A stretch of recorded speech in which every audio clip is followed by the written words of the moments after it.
자, 그래서 우한폐렴으로 갑니다. 빌 게이츠, 요거는 꽝내 거 영상을 참조한 거예요. 여기서부터는 세계 혁신에 크게 이바지할 것이다. 당연하죠. 중국은 세계 혁신에 크게 이바지를 했습니다. 왜냐? 여러분 그 사스가 일어났을 때 중국은 이미 전산화를 시작했습니다. 디지털화를 시작했어요. 제가 사스 때니까 제가 중국에 있을 때니까 그게 2001년도? 2002년도? 그때쯤일 거예요. 아마 사스가 있었던 게.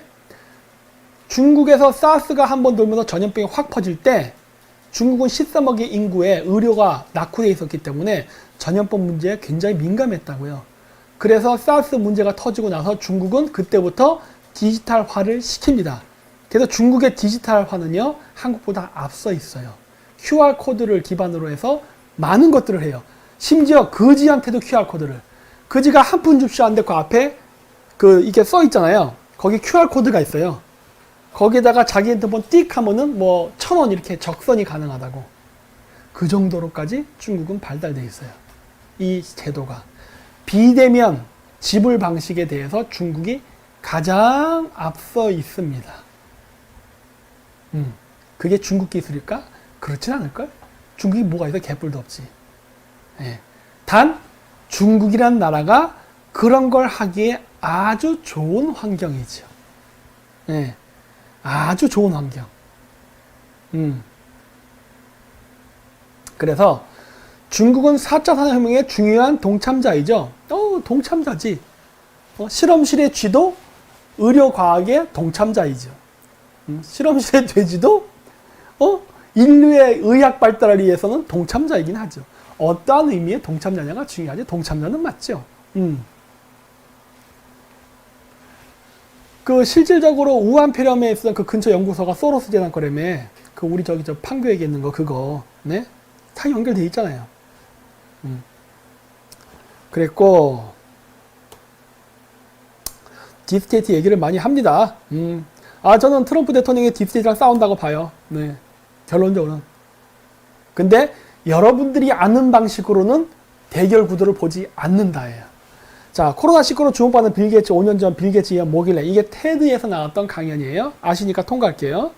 자, 일본에서도 계속 비상사태 선포를 하면서 지금 여러 가지 통제를 하고 있습니다. 이건 전 세계가 다 하고 있다고. 자, 세계가 글로벌 경제가 하나로 합쳐져 갖고 서로 상호 의존적으로 움직였는데 전염병 때문에 통제 사회를 만들어 버렸습니다. 그러면 어떻게 해야 돼? 통제 사회가 되면 여러분, 자급자족이 되는 나라가 전 세계 몇 개국 안 돼요. 한국도 자급자족이 안 되는 나라입니다. 일본도 마찬가지, 중국도 마찬가지. 자, 자급자족이 안 되는데 전염병 때문에 서로가 교류를 끊고 격리를 해버렸어요. 근데 물건을 만들기 위해서는 원자재가 필요해. 석유도 수입해야 되고 나무도 수입해야 되고 플라스틱도 수입해야 돼. 물건을 만들면 수출도 해야 돼. 이게 다 교류야. 근데 교류를 하지 말라 그래. 안 하면 죽는데. 그러면 이제 어떻게 일이 발생하냐? 무인 시스템, AI가 나오는 거예요. 사람이 교류를 하게 되면 문제를 발생시키고 전염병이 퍼지니까 AI를 통해서 무인 항법, 무인 자동 시스템이 슬슬 나오기 시작하는 거예요. 그리고 결제는 암호화폐로, 전자화폐로 하게 되는 거예요. 비대면. 이 신용카드도 대면입니다. 제가 카드를 주면 저쪽에다 카드를 꼽잖아요. 요즘은 그래서 그렇게 하다가 카운터 앞에다가 놓대. 계산할 때 그냥 거기다 꼽으라고.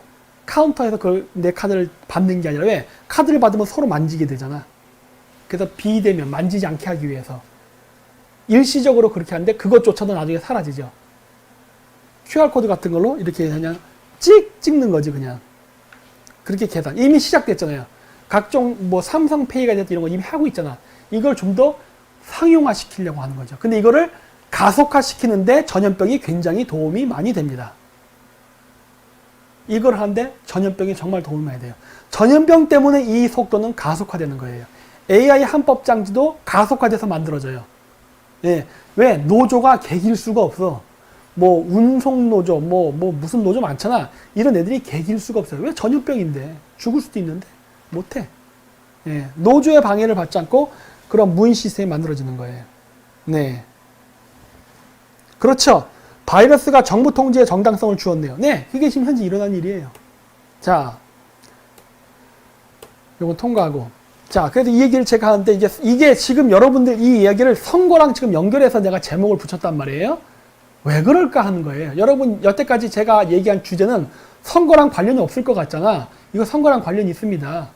예, 부정선거를 왜 뒤집을 수 없는가에 대한 이야기를 하기 위해서 트럼프 대통령 선거를 예를 들었고, 오바마 대통령 선거를 예를 들었고, 우한 폐렴 예를 지금 든 겁니다. 우한 폐렴 때문에 지금 비대면 빅브라더 시대가 오고 있다.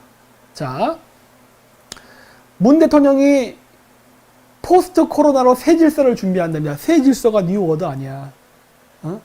이 얘기하고 있잖아요. 이런 일들이 벌어지게 됐는데 우한 폐렴 때문에 일어난다는 거예요. 요건 쭉 통과할게요. 그냥 시간 관계상 넘어갈게요. 자, 여기서부터. 자, 미국은 첨단 제품을 생산하는 데 있어서 한국과 손을 잡기를 원합니다. 앞으로 미래의 싸움은 정보화 싸움이에요. 아까 얘기했죠? 정보만 있으면 모든 걸 다 뒤바꿀 수 있습니다. 전통적인 예를 들어서 F-22도요. 정보만 있으면 F-22를 떨어뜨릴 수 있는 게 된 거예요. 왜? 해킹이 가능해지니까. 모든 건 정보의 힘이에요. 근데 모든 사람, 70억 인구를 통제하는 것도 클라우드 기반으로 해서 이제 통제가 가능해져요. 한 사람 하나하나를 다 통제할 수 있게 되는 거야. 지금도 민주시대에 그런 거 안 되거든요. 그게 가능해져요. 근데 그거 하려면 양자 컴퓨터가 필요합니다. 그 양자 컴퓨터를 만들려면 반도체 회사가 필요해요. 미국은 그래서 중국 화웨이를 죽여버리고 한국의 삼성을 키우려고 하는 거예요. 물론 문재인이 반대해요. 물론 문재인이 반대를 해. 예. 근데 그런 일이 발생하는 거예요. 자, 미국이 양자 컴퓨터를 개발하기 때문에 이 양자 컴퓨터를 개발하는 과정 속에서 벌어지고 있는 알코올 중독자를 뇌에 칩을 박아서 통제하는 시스템이라던가 빌 게이츠하고 페이스북이 연대해서 클라우드 기반으로 해서 감염자를 색출하는 방법이라든가 이 기술을 트럼프 행정부가 너희들은 딥스테이트 세력이야. 하면 안 돼! 하고 폐지할까? 하는 거예요. 안 합니다. 네, 제가 다 놓고 얘기해요. 안 해요. 진행시킵니다.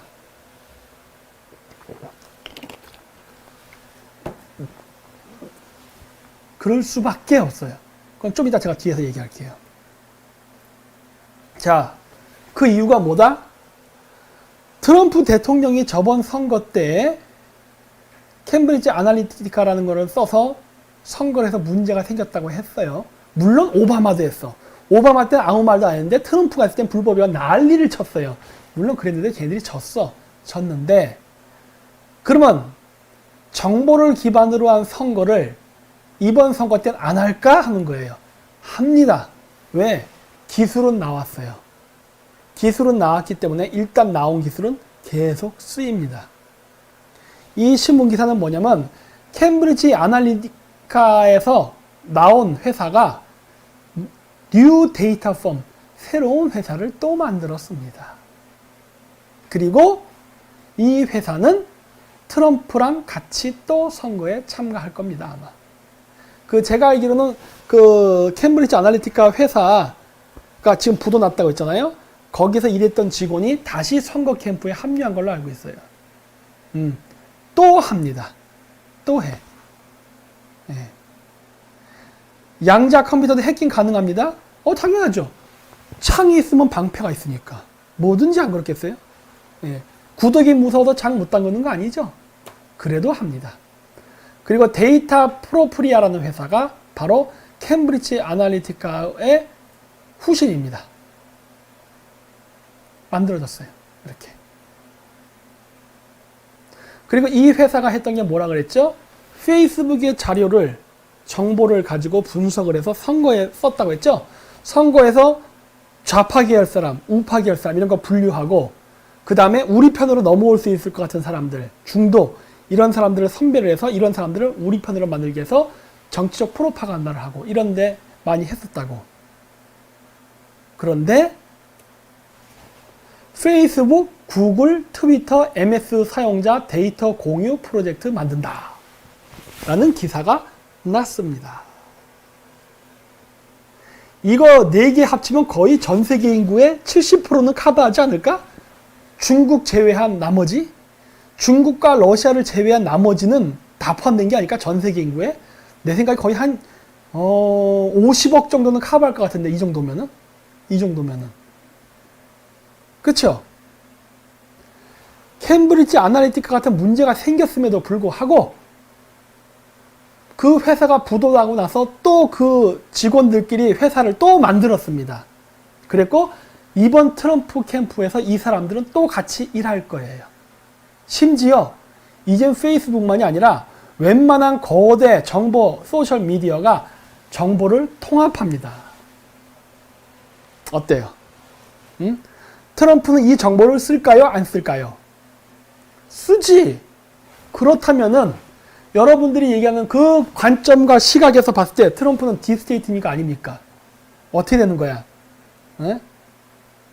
어떻게 되는 거예요? 응? 자기 자식들은 빌더버그 회의에 참석을 했고 자기의 후원 세력들은 당연히 빌더버그 회의에도 참석을 했고 그리고 여러분들이 얘기하는 그러한 음모론에 나오는 그 프로젝트 사업의 그 주도 세력입니다. 뿐만 아니라 트럼프의 후원자이기도 해요. 그쵸? 쓴다. 트럼프 기독교. 그게 뭐가 중요해? 여러분들 아직도 종교에서 못 벗어나네? 그게 뭐가 중요한데? 기독교가 아니면 안 돼? 물론 우리나라에선 그래요. 그거는 한국 얘기고. 그래서 한국의 우파 기독교들이 미국의 환영을 못 받는 것 같습니다. 별로 중요하지 않아. 권력과 힘과 돈이 중요한 것이지 종교가 뭐가 중요해? 미국이 이슬람 세력하고 손잡는 거 못 봤어요? 응? 우리나라 보수주의자들은 너무 편협하죠. 네, 그렇죠? 어때요? 어디 한번 댓글 좀 보고 있습니다. 제가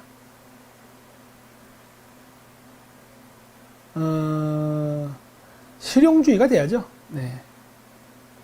뭐야 이게 어디서 구수하게 병신 냄새가 나는데? 네. 이게 뭐야?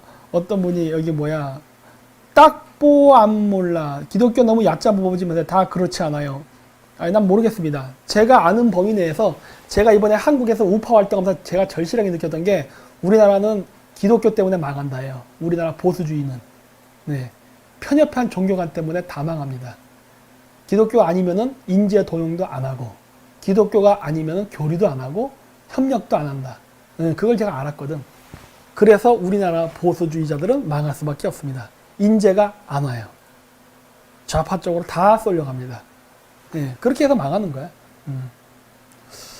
자, 어쨌든 간에 이렇게 정보를 수집합니다.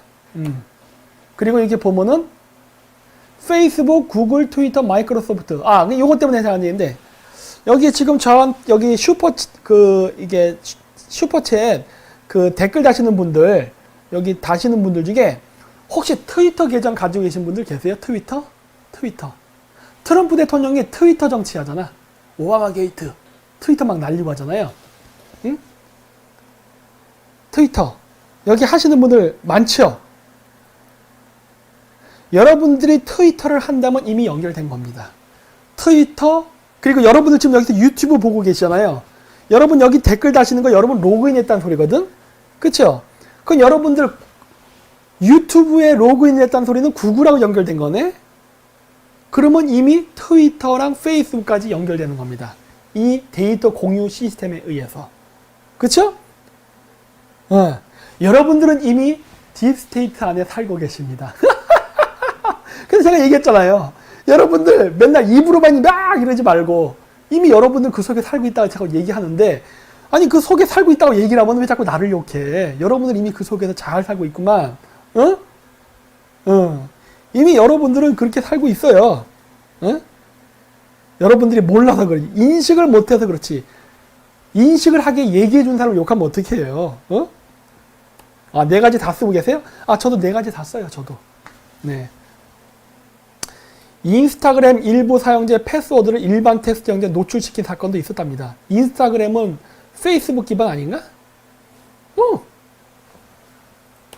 이런 일도 있었네. 트럼프 위기 때문에 음모론. 아, 그래. 뭐, 맞기는 맞는데, 요까지 보면서 제가 느낀 게 뭐였냐.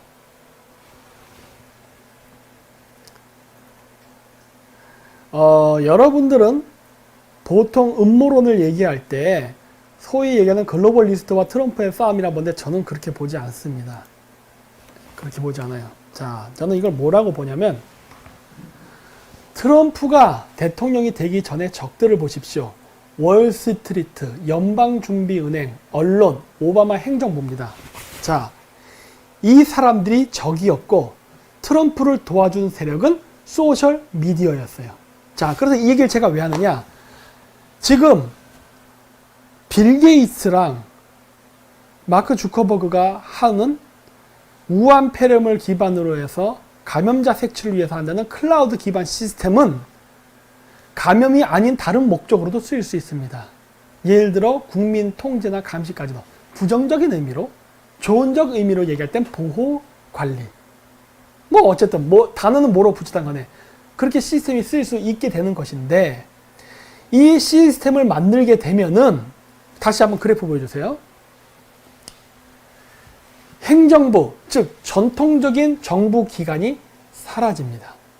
그리고 연방준비은행, 화폐가 암호화폐로 넘어가면서 연방준비은행을 중심으로 했던 여태까지의 달러 기반의 패권이 무너집니다. 언론, 당연하죠. 소셜미디어가 힘을 얻으면서 언론의 힘은 사라져요. 월스트리트 주식? 당연하지. AI가 주식 투자를 하기 때문에 월스트리트에 종사하는 그 사람들은 망하게 돼 있어요. 따라서 저런 사람들을 적으로 둔 트럼프는 자기가 재선을 하고 자기가 지금 원하는 8년 동안의 정치를 하면서 자기가 원하는 정책, 자기가 원하는 그 어떤 사회를 만들기 위해서 일을 하게 될 때에는 반드시 협력자가 필요합니다. 정치는 혼자 하는 거 아니에요. 협력자가 필요해요. 근데 그 협력자를 누구로부터 구할 수 있겠냐 하는 거예요. 바로 정보통신기업과 손을 잡을 수밖에 없습니다. 트럼프를 괴롭히는 전통적인 엘리트 세력과의 싸움에서 승리하기 위해서는 신흥 엘리트 세력과 손을 잡아야 된다예요. 그게 누구냐? 정보를 장악한 세력이에요. 네? 정보를 장악한 정보회사와 손을 잡는 거라니까. 이 정보회사가 기존의 모든 패권을 다 제로화시킬 수 있는 엄청난 힘이라니까. 즉 오바마 행정부 때, 오바마 캠페인, 트럼프 캠페인 때 있었던 이 소셜 네트워크의 선거전은 기존 엘리트 세력을 무너뜨리고 신흥 엘리트 세력이 득세를 하게 되는 과도기에서 나타나는 현상이에요. 어? 그렇게밖에 볼 수 없는 거예요. 마치 봉건 사회에서 전통적으로 엘리트였던 교황, 왕, 귀족, 기사, 이 집단들을 무너뜨리고 산업화 세력, 길드 조합으로부터 시작됐던 젠틀리 계층들이 성장을 해서 오늘날의 엘리트라는 자본가가 되잖아요. 그러면서 권력의 이동, 파워 시프트라고 하죠. 이게 일어났던 현상이 산업사회에서 정보화 사회로 넘어가면서 전통적인 엘리트였던 금융가 집단, 월스트리트, 연방준비은행, 그 다음에 뭐 이게 전통적인 관료 집단 등등등 이런 집단을 누르고 정보화 사회를 기반으로 한 새로운 산업 구조에서 가장 유리한 고지를 선점하는 정보기업이 전통 엘리트를 딛고 올라서는 변혁의 시기라니까. 이거를 여러분들은 딥스테이트와 전쟁이라고 인식하고 있다는 거예요. 근데 내가 봤을 때 이거는 딥스테이트와 전쟁이 아니라니까. 엘리트들 간의 이권 경쟁이에요. 누가 이길 것 같습니까? 정보화 기업이 이길 겁니다. 이거는 어쩔 수 없어요. 과학기술이 나왔고 그 과학기술의 흐름에 의해서. 왜냐? 봉건 시대에서 산업화 시대를 갈 때 그럼 왜 봉건 시대가 산업화 세력한테 밀렸느냐? 쪽수도 봉건 세력이 더 많았고 당시에. 예를 들어 일본의 메이지 유신을 봐요. 도쿠가와 막부의 군대가 숫자가 메이지 군대의 숫자보다 10배 이상 많았는데도 졌어. 왜 졌느냐? 사무라이가 칼을 휘두르면 뭐해? 얘들은 기관총을 쏘는데 다다다다다. 라스 사무라이 보셨죠? 10년 동안 폭발해서 돌을 닦아갖고 검신이 되면 뭐 하겠어? 총 쏘는 법 5번 배운 농민이 이기는데 총 한 방에. 마찬가지인 거예요. 산업화 시대의 엘리트 금융 부자 세력들이 정보를 기반으로 한 엘리트를 이길 수 없게 된다니까. 이건 숫자의 문제가 아니에요. 기술의 문제야. 정보 기술의 발달로 전통 엘리트 세력을 능가하게 돼버렸다니까.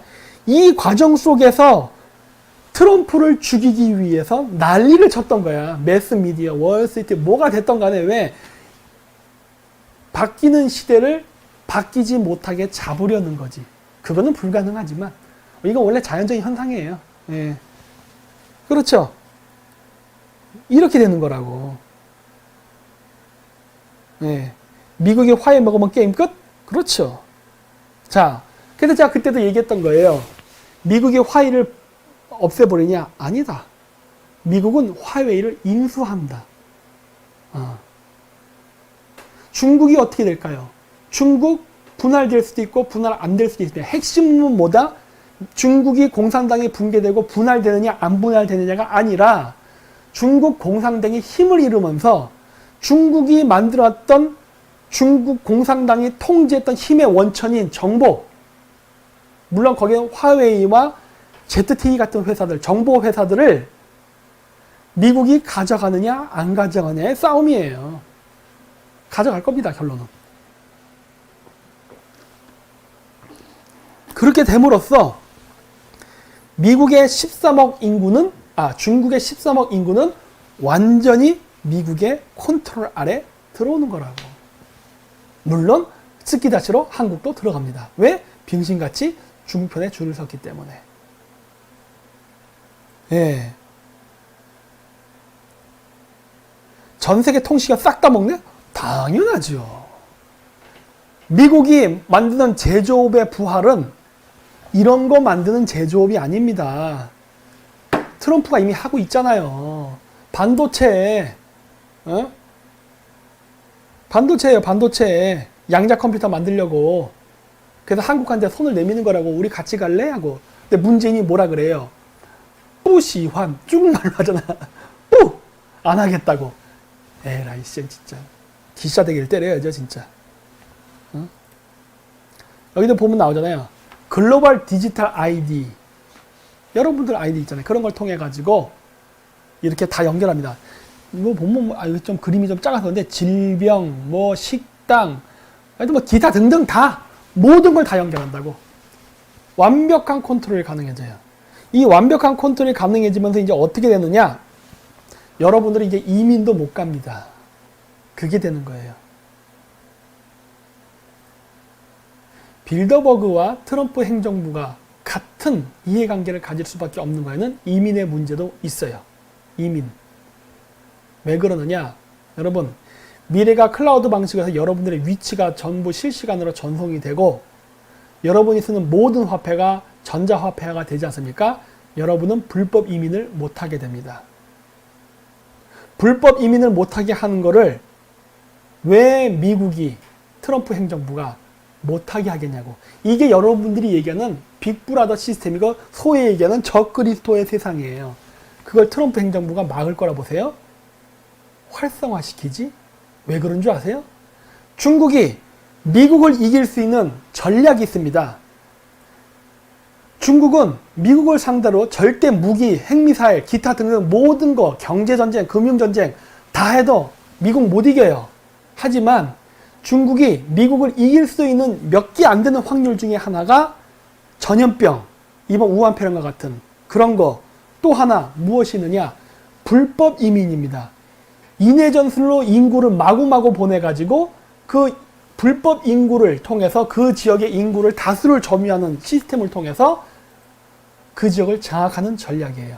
그래서 유권자가 되고 유권자가 돼서 그 지역의 정치인까지 뽑는, 이게 제가 여러 번 얘기했던 거예요.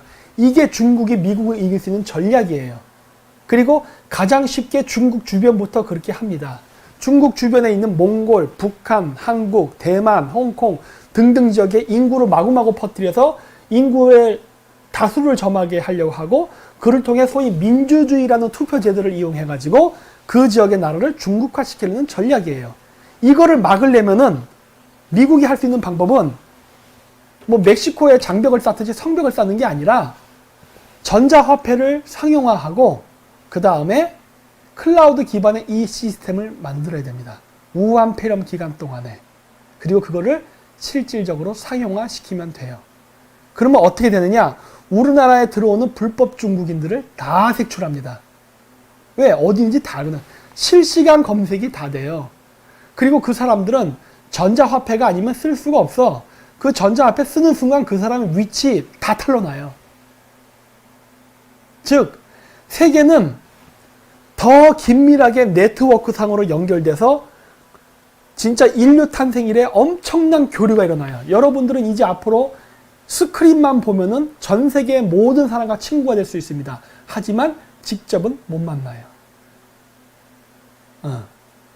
물론 만날 수는 있어. 여러분들이 관광도 할 수 있어. 뭐 로마에 갈 수도 있어요. 뭐 파리도 갈 수 있지. 하지만 관광이 끝나면 여러분들은 돌아오셔야 됩니다. 네. 거기서 살 수 없어요. 왜? 앞으로 미국이 됐던 유럽 국가들은 이민을 안 받을 겁니다. 왜냐고요? 이민을 받는 건 값싼 노동력이 필요해서였는데 이제는 AI 시스템이 상용화되기 때문에 노동력이 필요 없어요. 여러분 편의점 같은 데 가보세요. 맥도날드 가보세요. 무인 시스템으로 전부 계산하잖아.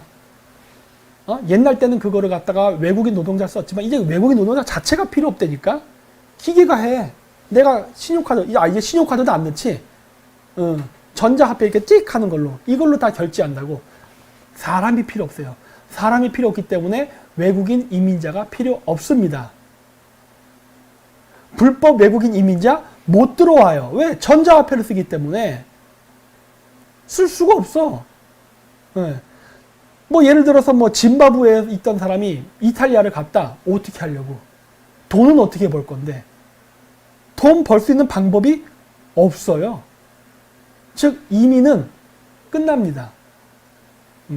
여러분들 맨날 이민 가야 되네, 이민 가야 되네 하는데 이민 못 갑니다. 이제는 끝났어요. 게임 끝. 네. 여러분이 사시는 지역에 그냥 사시는 거예요. 살면서 전 세계를 여행해도 됩니다. 여행까지는 문제 없어. 왜? 여러분들이 관광 비자를 받아서 가는 거니까. 단 관광 비자 기간이 끝나면 여러분들은 반드시 돌아가야지. 어디 불법 그 외국인들처럼 은근히 그냥 뭐 관광으로 온 다음에 궁둥이 비비고 그냥 그 나라에 살고 했던 시대는 끝났어요. 이제 그거 안 돼요. 안 되는 거예요.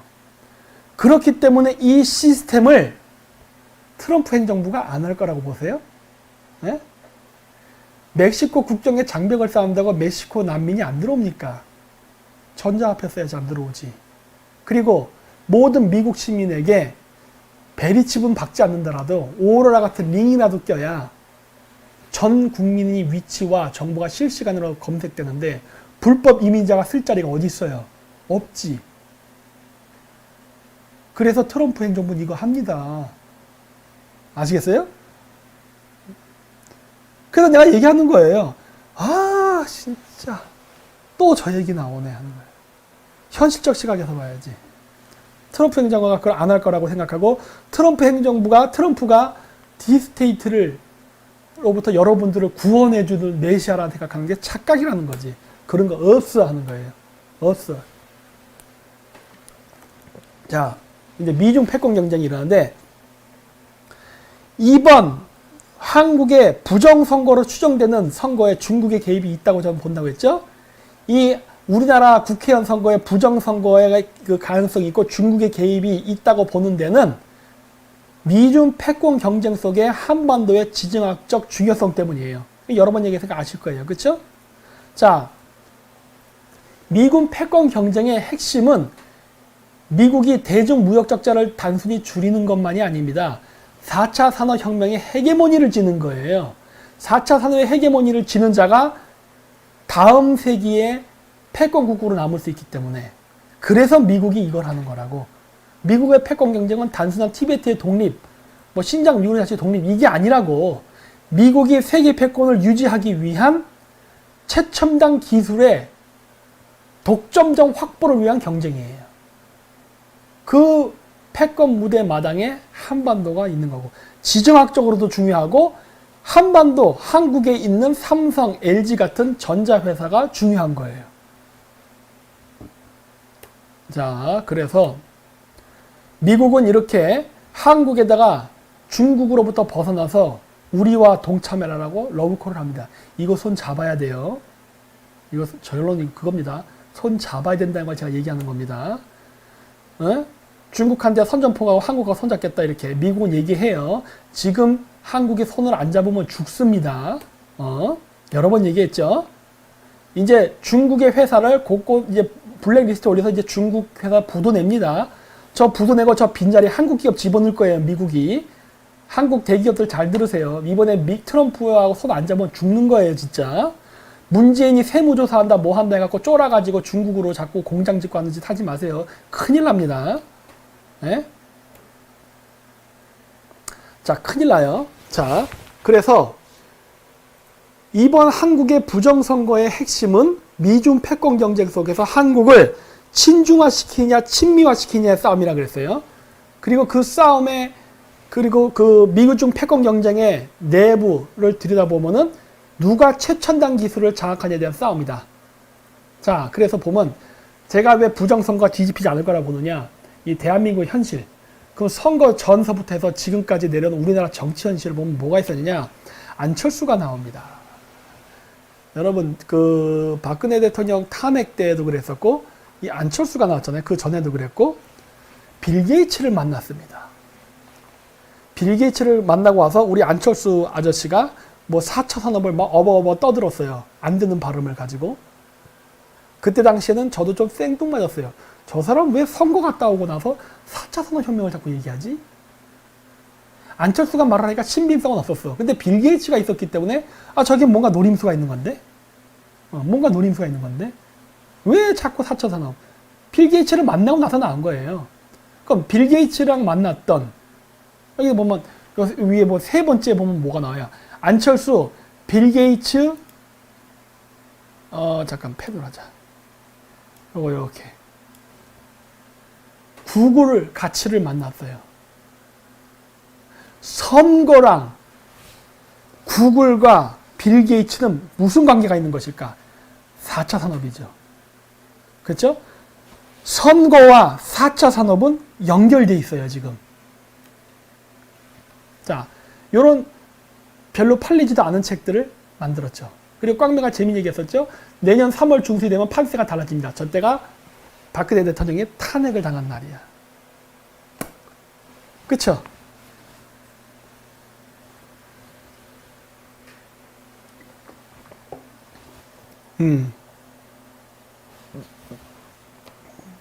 그리고 이번 선거 때 모든 후보들이 4차 산업혁명을 하겠다라는 선서를 합니다.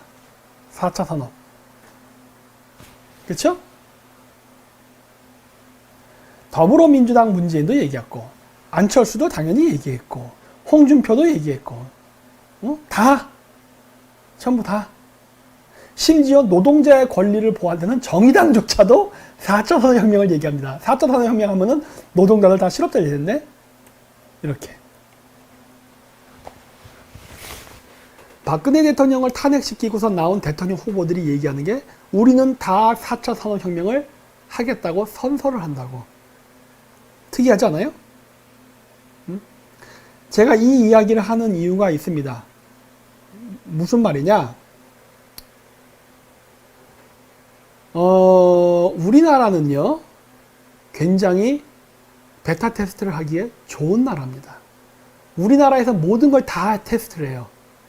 김대중 대통령 때 인터넷도, 초고속 인터넷도 우리나라에서 테스트를 했습니다. 우리나라가 괜히 인터넷 강국이 된 게 아니에요.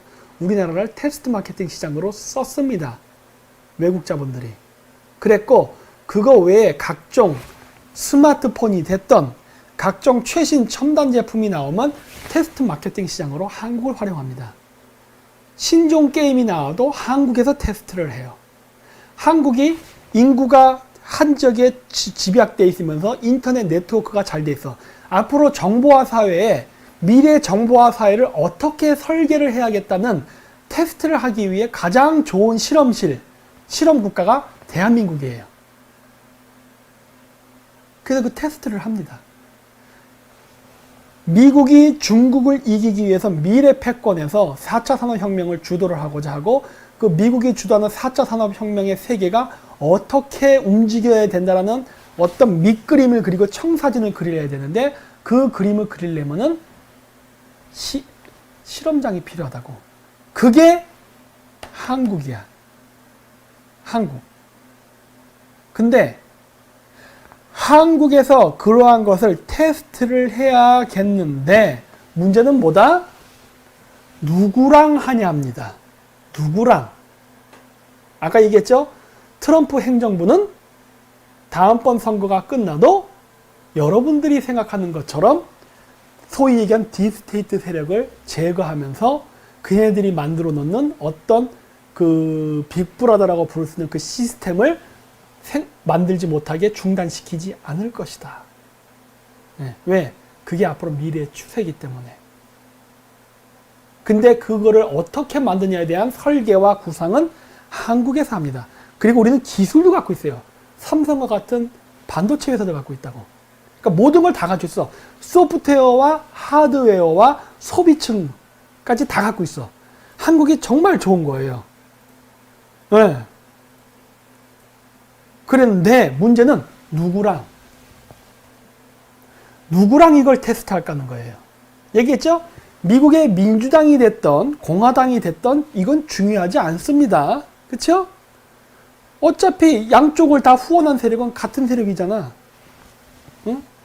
근데 미래 정보화 사회를 설계하는 데 있어서 한국에서 테스트를 하려면 한국에서 테스트를 할 때 그 테스트를 협력해줄 조력자가 필요합니다. 그게 대통령이겠죠. 자, 그렇다면은 우리나라에서 좌파 대통령이 나오는 게 유리할까? 우파 대통령이 나오는 게 유리할까입니다. 여러분 어느 쪽일 것 같아요? 응? 여러분들 누구랑 하는 게 좋을 것 같아요? 누구랑? 응? 답은 나와 있습니다. 좌파입니다. 응. 왜 좌파가 같아요? 응? 좌파는 사악해서 뭐 그런 거예요? 아이, 그런 거 아니에요. 그런 식으로 생각하지 말라는 거예요. 좌파예요. 그래서 내가 이 부정선거 결과 뒤집을 수 없을 거라고 보는 거예요. 네. 미국의 좌파 세력이 집권하건 우파 세력이 집권하건 아무 상관이. 여기 누가 썼네. 요나님, 우파는 기독교가 반발해서 힘듦. 맞아. 빙고. 그거예요. 못해요. 우리나라 우파, 소위 얘기하는 기독교 우파가 우리나라 우파 내에서 입김이 세고 영향력을 강하면 강할수록 우리나라 우파는 집권을 못합니다. 왜냐고요? 그 사람들은 종교적 논리에 빠져서 지금 하려고 하는 이 정보화 사회의 테스트를 분명히 방해할 거기 때문에. 제 말 틀렸습니까?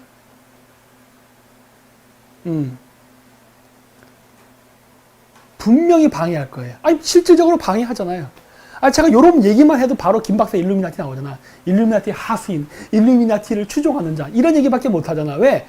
머리가 그렇게밖에 안 돌아가거든. 모든 논리가 종교 논리 속에 빠져 있기 때문에 그 이상 생각이 안 돼요. 그 이상 그림을 볼 수가 없다고. 제 말 틀렸습니까?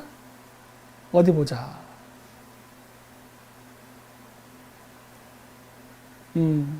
그래요.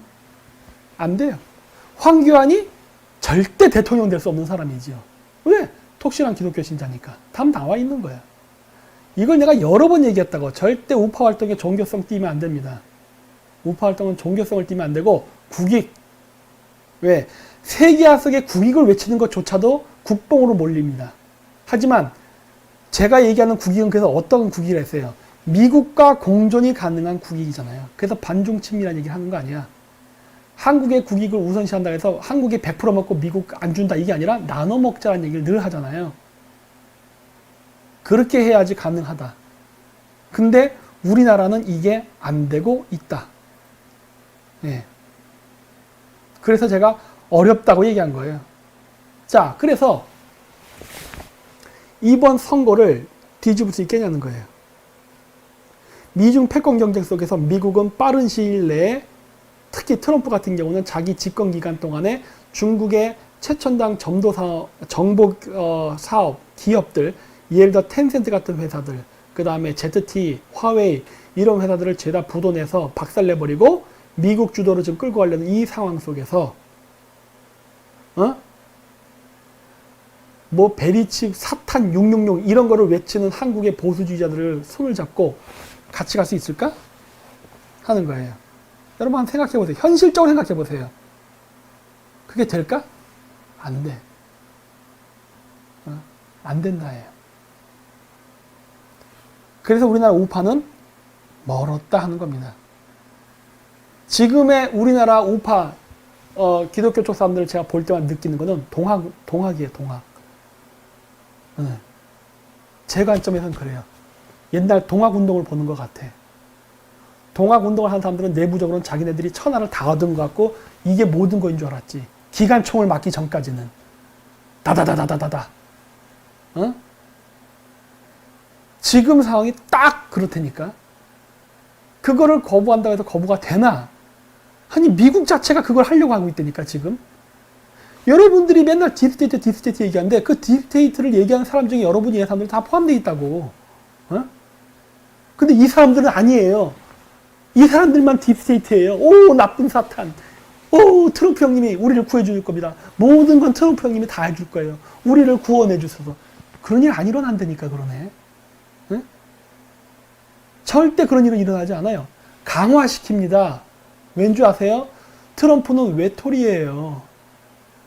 전통적인 미국의 엘리트 세력인 월스트리트, 연방준비은행, 오바마를 포함한 그 민주당 쪽 그 좌파 세력들, 언론, 좌파 미디어들, 헐리우드, 이거 좌파잖아요. 이들을 상대로 싸우는 외로운 전쟁이라고. 이 외로운 전쟁을 혼자 싸우는 게 아니라 그거를 받쳐주는 버팀목이 바로 정보기업이라고. 구글, 마이크로소프트 이런 회사들. 근데 이런 회사들을 트럼프가 쳐낸다? 미쳤습니까? 트럼프는 바로 그러한 수적으로 열세이고 불리한 상황을 타개하기 위해서라도 이 시스템을 빠른 시간 내에 폭발적으로 발전시킬 겁니다. 왜? 권력을 강화시키지 않는다면 트럼프는 이 싸움에 질 테니까.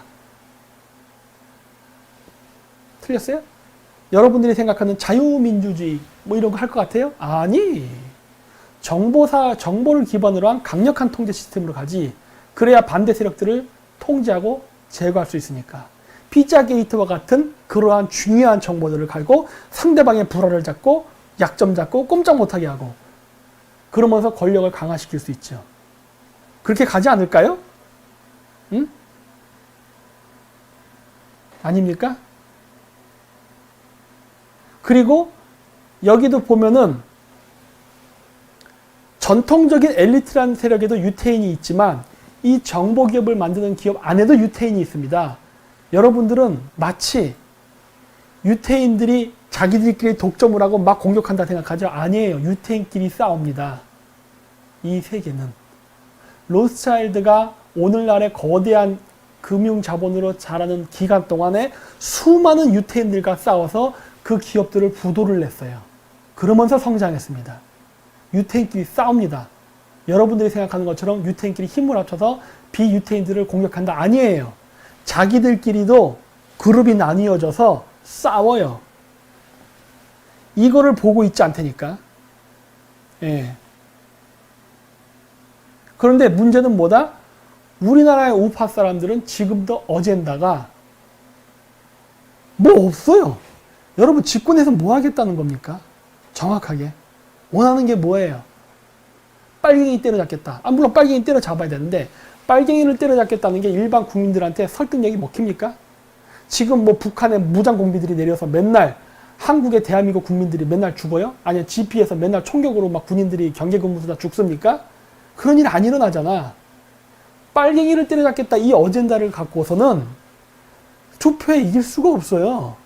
선거에 이기려면은 일반 국민들이 원하는 혹할 만한 뭔가를 제공을 해야 되는데 우파의 어젠다가 뭐예요?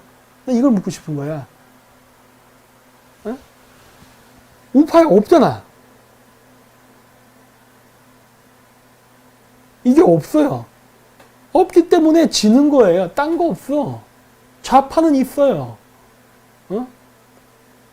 남북통일? 그래, 남북통일하는데 남북통일 어떻게 하는 거야? 4차 산업을 기반으로 남북적 등등 여러 가지 얘기한다고요. 자, 스마트 시티 표준화 이런 거 쭉쭉 통과할게요, 그냥. 여기도 보면, 이거 깡배 거 보세요. 시간 관계에서 넘어갈게요. 남북 경연 모델은 스마트 시티 건설해갖고 얘네들은 뭔가 어젠다를 얘기한다고. 옛날 때 좌파는 어땠냐면 우파랑 똑같았어요. 옛날 때 좌파는 뭐예요? 우리 민족끼리. 이런 식이었고, 우파는 뭐였어요? 빨갱이 척결. 그래, 옛날 땐 그런 식, 고만한 수준이었어. 우리 민족끼리, 자주 독립, 이런 얘기할 때 우파들은 빨갱이를 없애자, 멸공, 이런 얘기하면서 같은 수준, 고모양 고수준으로 얘기했어. 그러다가 지금 좌파는 뭐 한 거예요? 남북 통일 이후에 스마트 시티를 건설을 해갖고 통합적 네트워크를 만들고 거기에 따라서 관련 산업은 뭘 한다. 이런 식으로. 근데 우파는 뭐예요? 빨갱이 제거, 할렐루야, 아멘. 끝. 누가 우파를 고를까? 응? 이런 식으로 하는데 안 된다니까. 그렇죠? 그래서 지는 거예요. 그래서.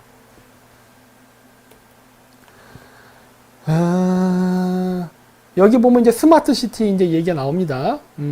이렇게 한다고 하면서 국회에서도 이렇게 연구단체를 만들었어요. 통일을 넘어 유라시아로 해가지고 남북 통일 이후 스마트 시티를 건설하고 뭐 물류를 어떻게 교류하고 막 이런 거 제 논문하고 똑같은 주제예요. 그렇죠?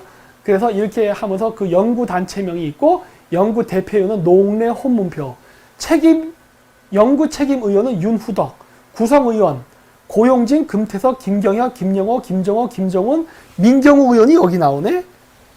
지금 부정선거 운동 열심히 하시는 분. 갑자기 반중영사가 되신 분. 근데 저 프로젝트는 친중인데. 응? 어떻게 되는 거야? 응?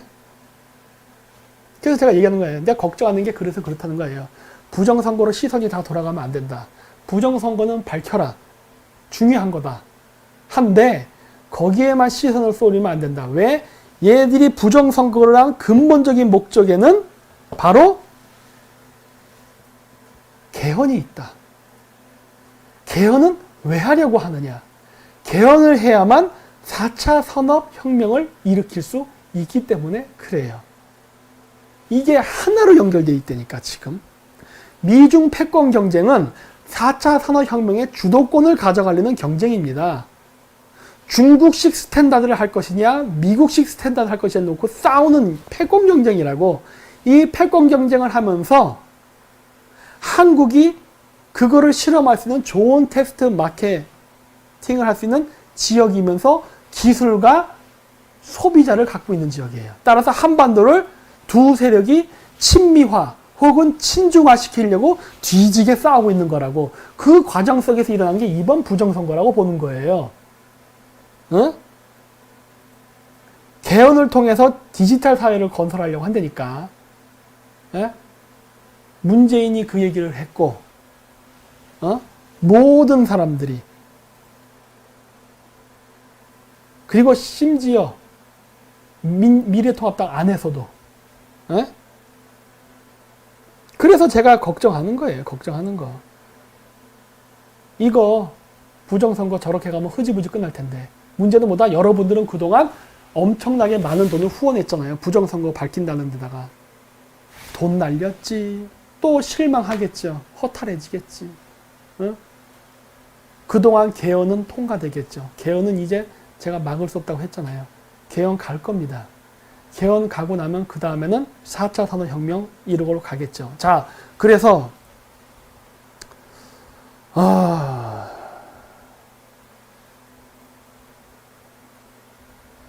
얘네들이 앞으로 뭐 할 거냐면 주호영 입에 당대표라면서요. 박근혜 대통령 사면시켜주고 먹고 떨어져라 할 겁니다. 니들. 자, 박근혜 대통령 사면시켜주니까 이걸 먹고 떨어져라. 분명히 이 전략으로 나가요. 저거 유승민이랑 통합하잖아요. 그쵸? 탄핵을 찬성했던 세력과 통합한다고 우파 사람들 난리 칠 거 아니에요. 그러니까 어떻게 해? 야, 박근혜 협박해줄게. 이거 먹고 떨어져. 이 전략으로 나갈 거라고. 왜? 미래통합당에 지금 당선된 사람들이나 민주당이나 다 개헌 찬성 세력이라고. 그리고 얘네들은 개헌을 할 것이고 개헌을 통해서 스마트 시티를 건설할 거예요. 그거를 만들므로써 완벽하게 여러분들을 통제하고 여러분의 심리를 조정해서 얘네들은 장기 집권의 꿈을 꾸는 거기 때문에 뭐 이제 뭐 박근혜 대통령 나와도 상관없어. 대세에 지장 없거든.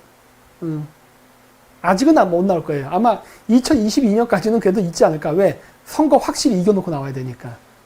헌법 개정 확실히 해야 되니까. 그거 다 끝나고 나면은 내보낼 겁니다. 그래도 대세에 지장 없다. 왜? 이미 그 기간 동안 여러분 세력은 다 뿔뿔이 사분으로 흩어져서 어차피 박근혜 대통령이 뭐 우파 세력을 결집시켜서 뭐 선거를 역전시키고 그런 일은 앞으로 안 일어날 거예요. 네. 그 작업을 지금 하고 있는 거라고. 그래서 제가 얘기하는 거예요. 이 일이 큰 배경에 있다. 근데 문제는 뭐다? 그래서 유승민이가 차기 대권 도전한답니다. 보수 단일 후보로 열하다가 이길 것. 개가 웃을 소리죠. 이 이야기를 보면서 제가 느끼는 걸 보니까 얘네들 다음번 선거 때 지는 후보 내보낼 겁니다. 지는 후보. 꼭 유승민이 아니더라도 선거에 이길 수 없는 사람 후보로 내보낼 것 같다는 생각이 너무나 들어. 얘가 선거에 지려고 하는구나.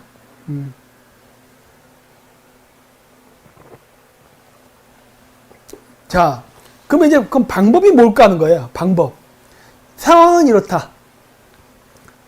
그럼 우리는 어떻게 해야 되냐가 이제 중요한 거잖아요. 이게 현실이라면 어떻게 해야 돼? 그래서 제가 생각하는 게 뭐냐예요. 받아들이세요라고 하는 거예요. 무슨 말이냐? 미래는요, 미국이 이긴다고 해서, 혹은 미국 내에도 민주당과 공화당이 있는데, 공화당이 이긴다고 해서 여러분들이 그렇게 두려워하는 빅브라의 세상이 오는 걸 막지는 않습니다. 기술은 이미 나왔고 그 기술은 지금도 쓰여요. 트럼프 이번에 캠페인은 저번에 캠브리지 아날리티카 문제가 한번 생겼음에도 불구하고 또 그쪽 관계자를 또 선거 캠페인에 쓰지 않습니까? 나온 기술은 백도가 안 돼요. 4차 산업혁명의 기술을 누가 가지냐가 미래의 패권을 결정하는데 미국이 그 시스템을 장악한 다음 그 시스템을 장악하면 그 시스템을 퍼뜨려야 될 거 아니에요. 그래야 그 시스템이 자체적으로 부를 창출하면서 돌아가지. 근데 그러한 클라우드 기반의 전 그 세계인의 데이터를 수집하고 관리하고 하는 이 데이터 뱅크 시스템을 안 한다고 트럼프가 하지. 더구나 트럼프는 기존의 엘리트 세력들 이 다수로부터 소외된 소수의 신흥 정보화 세력과 결탁해 있는 어떻게 보면 수적으로 소수의 세력인데 이 다수를 제압하기 위해서 강력한 정보 기반을 권력으로 잡아야만 트럼프가 재집권도 가능하고 그 이후에 트럼프 키즈가 재탄생을 할 텐데 그리고 정보화 기업들도 그렇게 트럼프 키즈들과 연대를 해야만 계속 자신들이 원하는 정보화 사회를 만들어 나가고 이렇게 나갈 텐데 그걸 안 한다고? 하는 쪽으로 가지? 그렇죠? 그렇기 때문에 제가 얘기하는 건 뭐다? 이렇게 된다면은 제 생각은 무엇이다? 우리가 머리가 되자예요. 이 세상이 피라미드화 된다. 그러면 일종의 피라미드 판매와 똑같은 겁니다. 우리가 머리가 되자예요. 우리가 지배를 받지 말고 우리가 지배를 하자예요. 이게 제 대안이라고 보는 거예요. 그 시스템 자체를 거부하는 게 아니라 내가 그 시스템을 컨트롤할래. 이런 식으로 자세를 바꿀 수밖에 없다예요. 우리나라의 우파 사람들, 예? 우리나라 우파 사람들 입장에서도 이런 것들을 종교적인 어떤 생각이라던가 이런 걸로 해서 막연한 거부를 하는 게 아니라 우리가 가져버리자예요. 삼성, 우리가 갖고 양자 컴퓨터에 들어가는 반도체 우리가 공급할게. 미국에다. 중국에 공급 안 해. 너희들에게만 공급할게. 대신에 우리가 중국에 경제적으로 의존하지 못하도록 독점적으로 한국의 삼성 반도체를 너희가 무조건 사줘야 돼. 할당량을 줘야 되는 거예요. 1년에 뭐 3조어치 무조건 너희가 사가. 이런 식으로 조약을 만들려는 거야. 무조건. 너희들이 해야 돼. 그래야 우리가 중국하고 손 잡지 않는 거야. 어? 너희들도 인건비 드니까 아무리 자동화를 해도 사람은 필요하거든요. 인건비 발생해. 그거 우리가 인건비 할게. 완전 싸구려 인건비는 안 되거든. 고도의 지식을 가진 엔지니어만 가능한 거야. 응? 어디 뭐 아프리카에서 이렇게 막 후진국에서 이런 노동력이 아니란 말이에요. 지식을 기반으로 한 노동자야 된다고. 그거 우리가 할게 하는 거야. 최소한 피라미드의 꼭대기는 못 가도 2등, 3등은 할게. 이렇게 나가야 된다니까. 이게 대안이 되는 거밖에 안 되는 거예요. 막 너 베리집 밟으면 막 악마 된다. 오, 막 사탄, 이러지 말고 하라니까 하는 거예요. 이게 제 결론이야. 그 속에 들어가지 않으면 우리는 죽는다예요. 좌파는 적극적으로 했기 때문에 들어갑니다. 트럼프가 왜 문재인을 살려두겠어요? 문재인이 하고 있는 저 짓은 트럼프 입장에서 봤을 때는 불리하지 않다니까 쓸만한 바보예요. 단 미국이랑 함께하면 더 미국이 원하는 길을 좀 더 빨리 할 수 있다고. 따라서 우리나라의 우파 사람들은 그러한 사고방식을 갖고 이 문제를 접근해야 되는데 애초에 우리는 그러한 생각이 요만큼도 없잖아. 자, 그렇다면은 박근혜 대통령이 탄핵당할 때 중국의 개입이 있었다고 했잖아요. 그러면 탄핵을 미국이 도와줄까요, 말까요? 안 도와주는 게 낫지. 왜? 최소한 한국이 4차 산업혁명의 테스트 마케팅 시장으로서 환경이 조성되는 걸 중국 자본이 들어와서 하든 상관은 없는 거예요. 왜? 나중에 중국 조져버리면 그 한국에 있는 거 미국이 가져가면 되는 거니까. 어? 그걸 못하게 방해하는 세력이 미국 입장에서는 적이지. 뭐 같은 기독교니까 살려준다? 이 세상에 그런 게 어디 있어요. 아니 기독교 국가끼리 싸우는 건 못 봤어요? 여러분 십자군 전쟁 안 봤어? 4차 십자군 전쟁 뭐야? 같은 기독교인끼리 싸움 아니야. 어? 그렇게 된다고. 주도해야 돼요. 주도. 여태까지 우파는 이런 거에 대한 고민이 하나도 없었습니다. 그저 우리는 종교적으로 뭉쳤고 우리는 미국이 기독교 종주국이니까 우리는 같은 종교니까 미국은 우리를 지지할 것이다. 막연한 생각. 그러니까 미국이 모든 걸 다 알고 미국이 모든 걸 도와줄 것이다 라는 그 기생충 같은 의식. 자주적으로 뭘 하려는 생각 아무것도 없었어. 좌파들은 이념 전쟁에서 91년도 소비에트 붕괴로 소련이 붕괴되면서 공산주의, 즉 사회주의 이념이 자본주의 경쟁에 밀리면서 실패하자 이념적 붕괴 상태에 왔다가 그리고 나서 얘들이 손을 잡은 게 뭡니까? 4차 산업혁명이에요. 91년도 소련이 붕괴된 이후에 김영삼이가 집권을 했고 맞나? 그 다음에 김대중이 나오죠. 97년도에. 그러면서 바로 좌파 세력들 91년도에 학생 운동했던 애들이 공산주의가 실패하면서 그냥 설렁탕집 주인도 되고 노가다판 뛰던 애들이 김대중이가 대통령이 되면서 한국이 벤처기업 육성 4차 산업 쪽으로 돌리면서 그 사람들을 끌어들이죠. 그래서 우리나라의 최첨단 정보산업 쪽에 좌파들이 다 포진을 한 거예요. 그동안 우파들 뭐 했어? 우파들 입장에서는 바로 이러한 것들은 다 사악한 것이고 악한 것이고 적그리스도고 지구 종말이고 난리를 치면서 거부를 했다고. 근데 미중 패권 경쟁의 핵심은 4차 산업의 헤게모니 싸움이에요. 미국의 우파가 어떻게 한국의 우파랑 손을 잡아요? 이런 상황에서. 이런 정신 상태를 가진 한국의 우파랑 어떻게 손을 잡겠냐고. 안타까운 거야, 안타까워. 물론 저도 이번에 테스트 마케팅을 한번 해봤어요. 이번에 선거 때 제가 썼던 방식이 캠브리지 아날리티카 방법을 조금 인용했습니다. 단 저희가 실패한 이유는 많아요.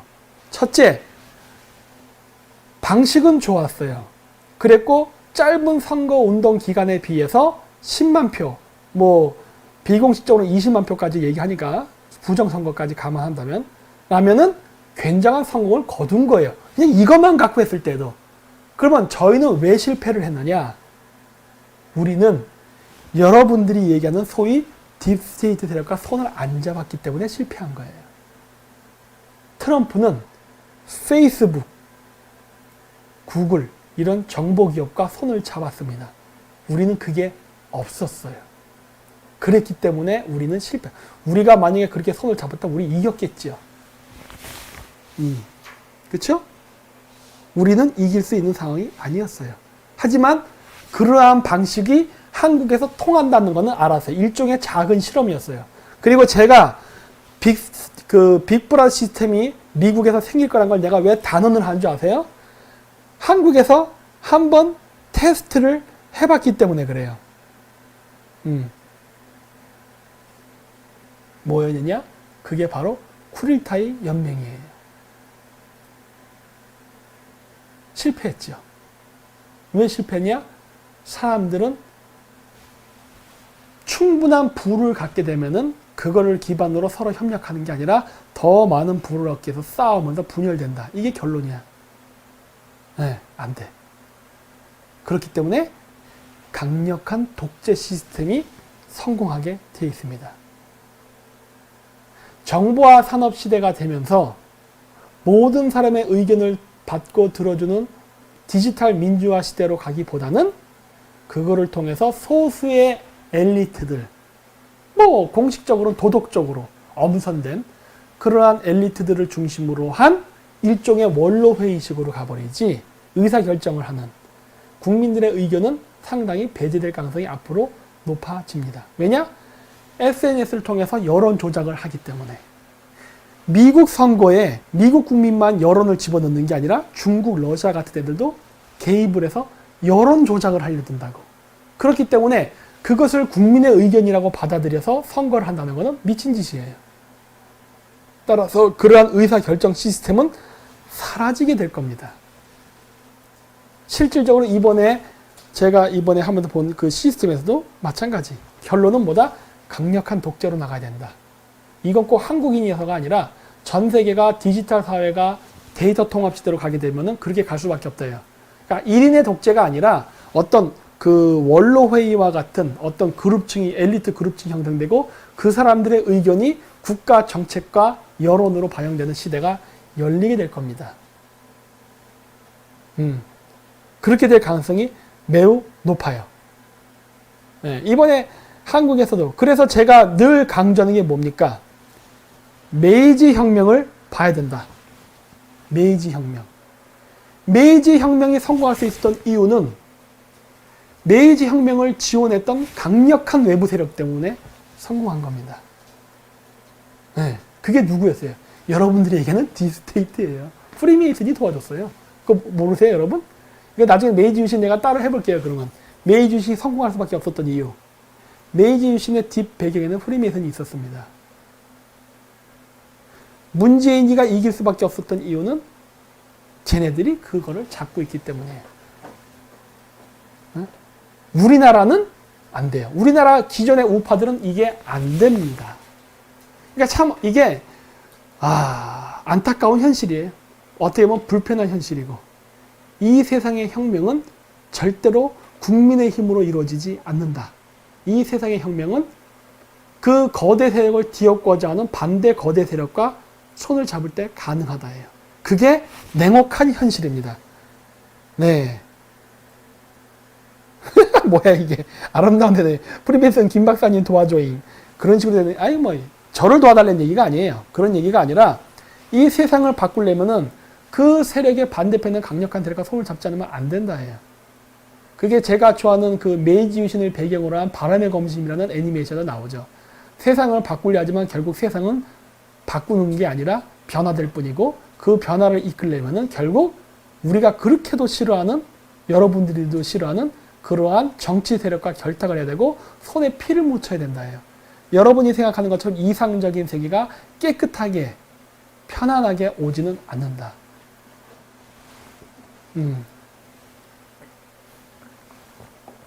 그래서 저렇게 문재인 정권이 4차 산업혁명에 목을 매달고 저렇게 올인을 하는 한 우파 정권에게는 재집권의 기회가 안 옵니다. 왜? 우파는 안 하려 하기 때문에. 우파 또한 4차 산업혁명 이후에 미래가 어떻게 전개될지를 그려가면서 어떠한 사회제도를 만들고 어떠한 경제 시스템을 만들고 어떠한 고용 시스템을 만드는가에 대한 고민과 토론이 있어야 돼요. 네. 좌파들이 얘기하는 방식보다 우리가 얘기하는 방식이 더 좋은 것이다. 그리고 우리가 하는 방식대로 해야만 여러분들이 걱정하는 그런 빅브라더 시스템이라던가 개인 정보의 유출이라던가 이런 거를 막을 수 있고 우리가 더 개선시킨 더 좋은 일반 국민들을 안심시킬 수 있는 시스템을 만들 수 있는 거를 제시를 하면서 싸워야 되는 거지. 나 이거 안 해. 이거는 대안이 아니다예요. 그렇게 하면 동학이 되는 겁니다. 아시죠? 동학. 우금치 사건. 두두두두두두 기관총. 어? 부적의 죽창을 들고 전멸당한 사건. 그거 안 당하려면 우리도 해야 된답니다. 이게 이번 선거를 제가 바라보면서 느낀 결론이에요. 아, 이거 부정선거 밝혀지지 않겠구나. 왜? 미국이 원하는 의중을 전혀 못 읽고 있네. 미국이 원하는 청사진과 그림에 한국의 우파는 들어있지 않구나예요. 그럼 들어갈 의사는 있느냐? 현재는 없다. 한국의 우파는 아직 사고의 방식이 바뀔 준비가 되어 있지 않다. 더 뒤지게 맞고 완전히 몰락할 정도로 한번 뒤지게 막아줘야 정신을 차릴까. 그때는 이미 세상은 다 변한 뒤인데 조선이 망한 다음 조선의 양반이 사라졌듯이 여러분들이 장악할 때쯤에 이미 세상은 많이 변한 뒤일 수도 있어요. 네. 그래서 제가 안 된다는 겁니다. 최소한 문재인은 쓸모 있는 바보예요. 트럼프 입장에서. 최소한 문재인은 쓸모 있는 바보라고. 근데 지금 한국에 소위 얘기하는 우파의 후보라는 사람들은 그냥 쓸모없는 놈이야. 쓸모없는 놈. 쓸모 있는 바보가 아니라 쓸모없는 놈이라니까. 그래서 문제라는 거예요. 네. 자, 그래서 오늘 방송 준비한 내용은 요게 다입니다. 그래서 제가 부정선거가 안 바뀔 거라고 보는 이유는 바로 미중 패권 경쟁 속에서 미국이 원하는 그림, 미국이 원하는 바를 우파는 읽지를 못하고 있기 때문이라는 거예요. 그건 종교적 거부감 때문에. 근데 제가 생각하는 대안은 뭐다? 그래서 그걸 거부하기보다는 지배를 받을까봐 거기에 대한 두려움으로 거부를 하는 것인데 차라리 그걸 우리가 지배해버리자는 게 제 대안이에요. 네. 트럼프라는 사람이 있을 때 그것도 해야지. 민주당이 집권하면 또 페이스 꼬이겠죠. 네. 근데 잊지 마십시오. 여러분들이 누구랑 손을 잡던 결국 트럼프가 됐던 오바마가 됐던 다 후원 세력은 다 같았다는 거. 세계의 흐름, 대세의 흐름 속에서 여러분들이 편승하느냐 못하느냐에 따라서 밀립니다. 우리가 메이지 유신을 일본이 일으킬 때 청나라와 조선은 근대화를 거부했기 때문에 그 근대화의 과정 자체가 뭐예요? 식민화입니다. 말이 아름다워서 근대화지 서양 애들이 총과 대포를 갖고서 강제로 개항하고 강제로 미국 제품 팔아먹은 영국 제품 팔아먹은 거라고. 그걸 소위 얘기하는 근대화라고 아름답게 불리는 거예요. 당연히 부당했지요. 저항했지요. 그 과정 속에서 근대화를 한 나라와 근대화를 하지 못한 나라가 18세기 이후 20세기까지 200년 동안 가난한 나라와 부자 나라로 갈려서 살게 된 거예요. 한국은 다행히도 그 혜택을 받아서 지금 잘 사는 나라로 살았던 것 뿐이에요. 근데 또 한 번 사회가 변화가 되는 거예요. 이 사회의 변화는 결코 공평치 않습니다. 18세기에 했던 근대화처럼 무지막지한 거예요. 개인의 자유, 개인의 정보를 마구마구 통제하려 들고 온갖 또 일들, 마치 근대화 과정에 있었던 그러한 진통이 좀 일어나는 거예요. 부당하지요. 거기서 어떻게 현명하게 극복하느냐가 우리가 다시 정보화 사회에서 다시 이 부를 그대로 유지하면서 잘 사는 나라로 가느냐 아니면 여기서 이렇게 하다 꼬꾸라지느냐예요. 그래서 제가 얘기한 거예요. 여기에 선과악이 어딨냐예요. 물론 이 방송 끝나고 나면은 또 이제 저를 반대하는 안티들은 김 박사는 일루미나티 하수인이라고 또 글을 쓸 겁니다. 마음대로 하세요. 그래 봐야 바뀌는 거는 아무것도 없습니다. 예. 바뀌는 게 아무것도 없어요. 어떤 분이 근데 부정선거는 밝혀져야 합니다. 근데 부정선거를 밝혀도 선거 결과를 번복은 못해요. 예. 여러분 탄핵 부당화되면서요. 그래서 어디 탄핵이 번복됐습니까? 안 되죠. 똑같아요. 안 돼요. 주도권을 잃으면 그렇게 되는 거예요.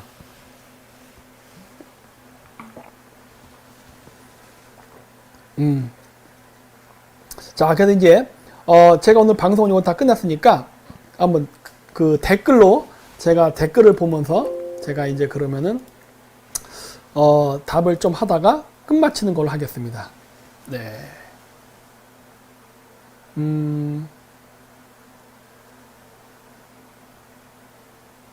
판결이 남아있는데 그때 가봐야 암.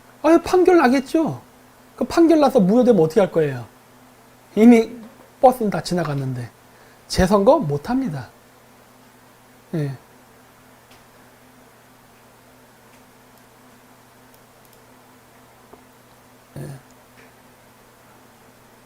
누가 UFO 얘기해달라네? 나중에 할게요, 나중에. 그건 제가. 예. 군주제로 가지 않습니다. 일종의 내각제 비슷하게 갈 거예요. 그래서 쟤들 좌파들이 내각 세력이라는 걸 만드는 겁니다. 지방분권 내각제. 괜히 하는 거 아니에요. 저 연결돼 있습니다, 다. 예. 내각 책임제로 갑니다.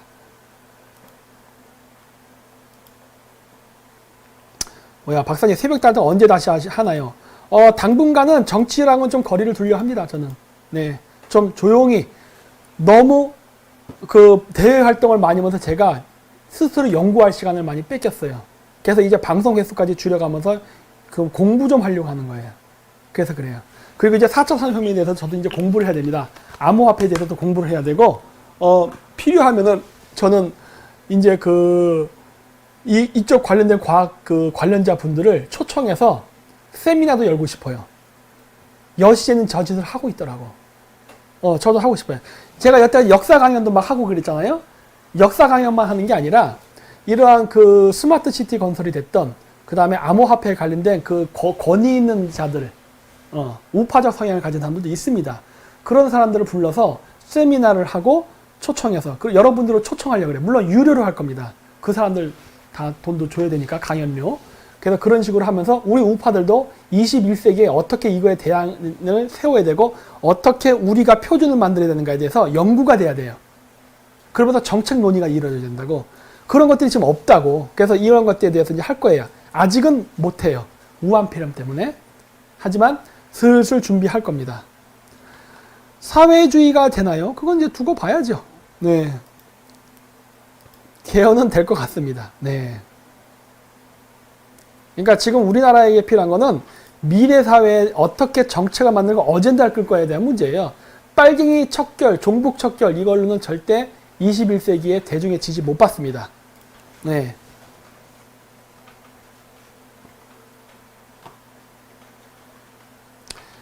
박사님 그러면 김정은에게 한반도 전체를 주는 미국의 플랜 B는 어떻게 되나요? 그리고 한국의 좌파가 그렇게 필요해도 그들은 친중이나 미국한테 문제일 텐데 중국이 망하면 한국의 좌파는 같이 쓰러집니다. 네.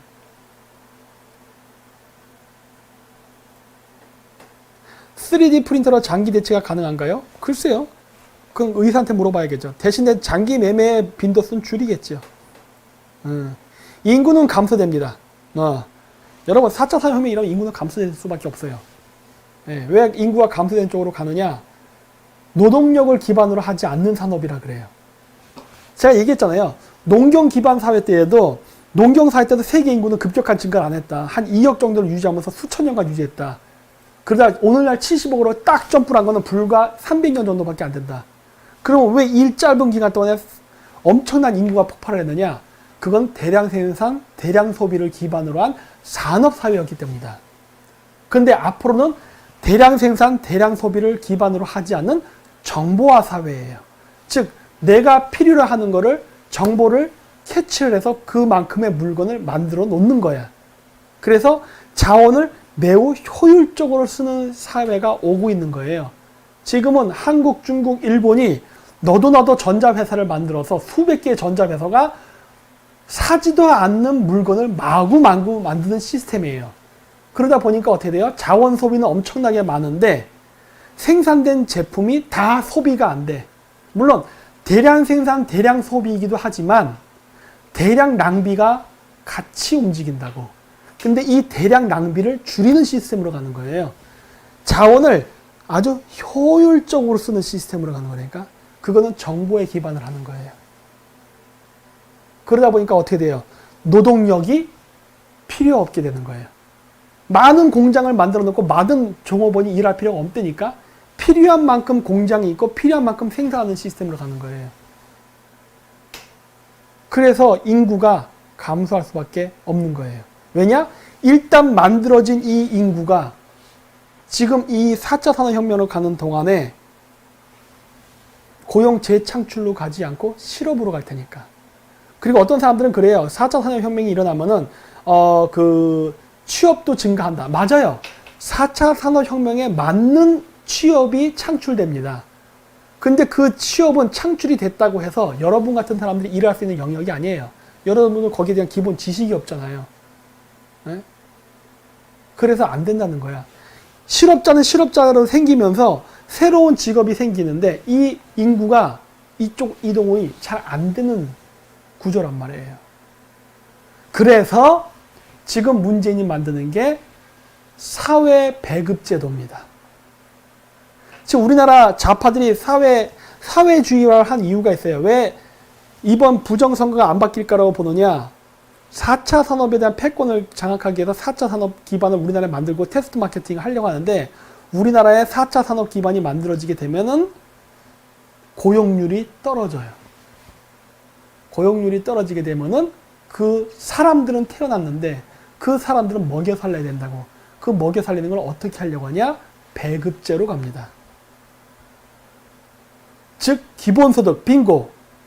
일종의 사회주의예요. 그렇기 때문에 어떻게 된다? 사회주의 시스템으로 바꾸려면은 개헌이 일어나야 돼. 개헌을 하고 나서 이젠 더 이상 자본주의적 생산이 아닌 일종의 배급 형태의 시스템을 만들려고 하는 거거든. 기본소득제가 그래서 만들어진다고. 그러면서 여러분들에게 먹고 살 만큼의 돈을 주면서 여러분들은 집에서 컴퓨터 게임만 하고 재밌게 살면 되는 거예요. 일 안 해도 돼.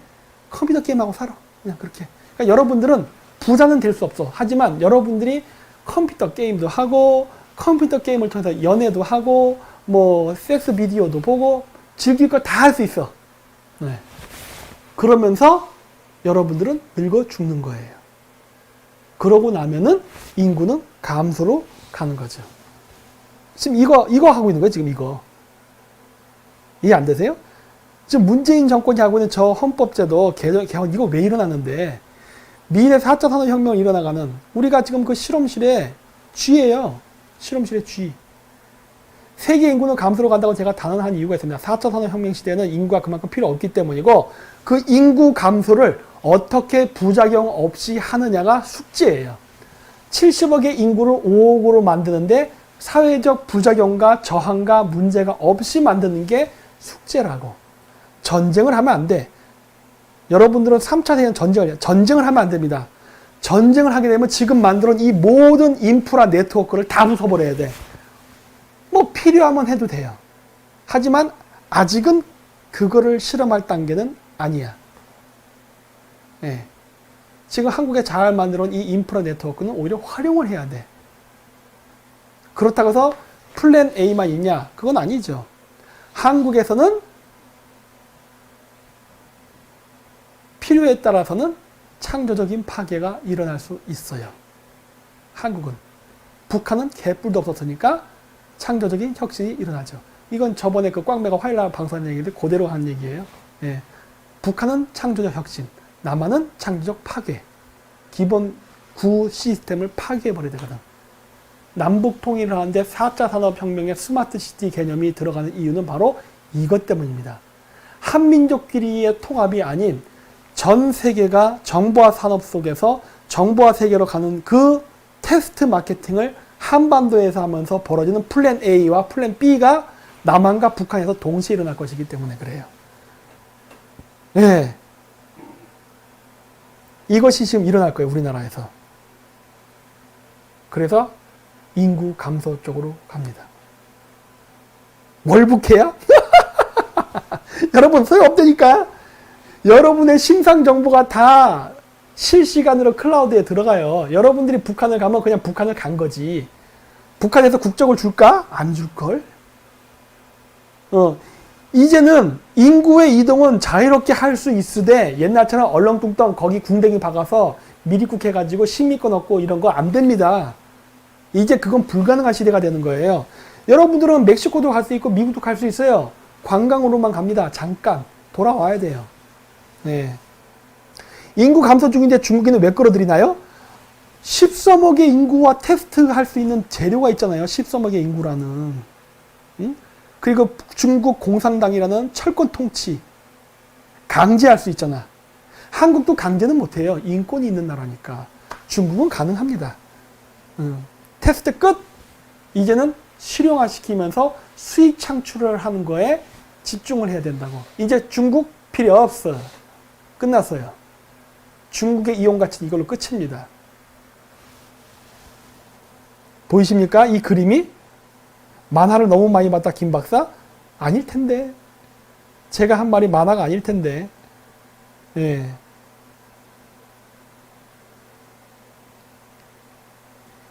인구를 5억으로 줄인 이유가 뭐죠? 하는데, 원래 옛날 인구가 2억이었습니다. 전 세계 인구는 2억을 넘지 않았어요. 네.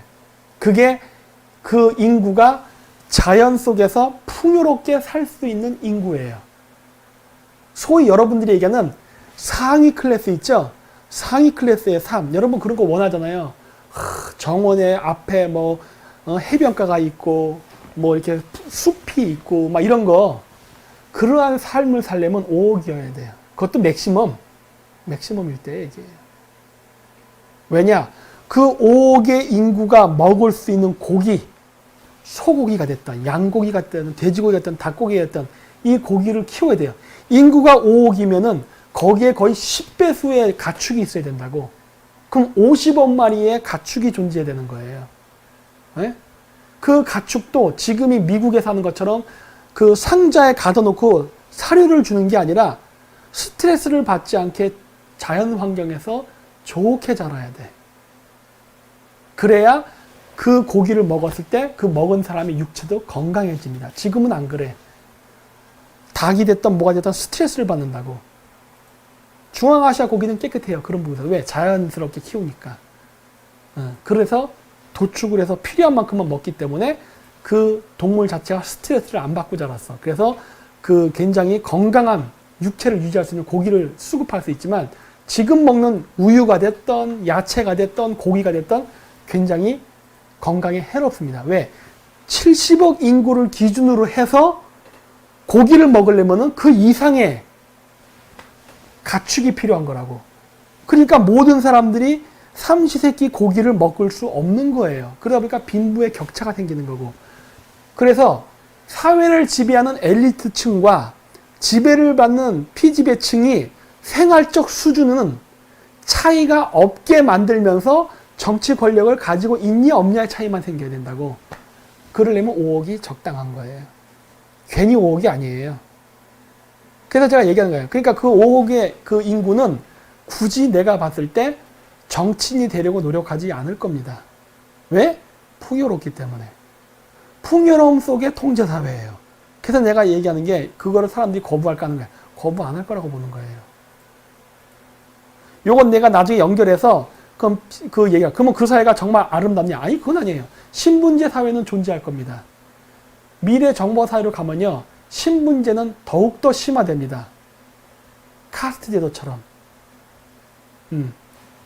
신분제도는 굉장히 철저해질 거예요. 하지만 신분제도가 철저하다고 해서 그 맨 밑바닥에 있는 사람들의 생활 자체가 비참하냐? 그렇진 않을 거라고 보는 거예요. 네. 이게 뭐야? 이분 무슨 강의지? 4차 산업 먼저 한 건 박근혜 대통령이신데 좌파는 반대만 했고 그래요. 근데 박근혜 대통령을 지지하는 지지 기반 세력이 기독교인 걸 어떻게 합니까? 돼요? 안 되잖아. 이해 안 되세요? 아직도? 여러분들은 아직도 머릿속에 좌파, 우파, 선과 악, 천사, 악마 이런 거밖에 없어. 그렇기 때문에 여러분들은 그런 식으로 얘기하는 거라고. 네. 그런 거 아니라니까. 지지반 기독교가 아니라고요? 지금 박근혜 대통령, 소위 박근혜 파리 하는 사람들 지금 대부분 교회 아니에요, 지금? 애국당도 그랬고. 아니었나?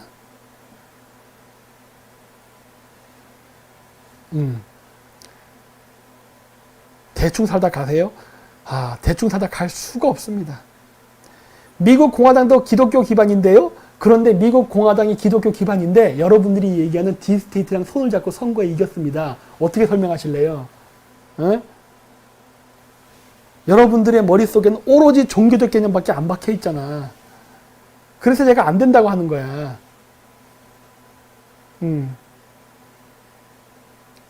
어렵다는 거예요. 예. 그러니까 미래 사회가 이상적이라는 건 절대 아니에요. 예. 그 시대도 그 시대 나름대로의 고민과 문제점은 존재할 겁니다. 그리고 그 중에 하나가 예측 가능한 게 바로 계급제 사회예요.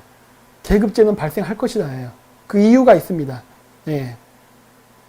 그래서 제가 이 계급제가 고착되기 전에 한국이 빨리 그 상위로 가려고 하는 거야. 최소한 왕은 못 돼도 귀족은 돼야 될 거 아니야. 그게 제 생각인 거라고. 어떻게 보면은 계급제 사회가 고착화될 때 우리가 윗대가리 쪽에 상위로만 들어가면은 정말 평생 호의호식 하는 거라고. 얼마나 좋아. 네. 차라리 그게 낫다는 거예요, 저는. 네. 뭐, 영화 카타카랑 흡사하다고요? 한번 봐야겠네.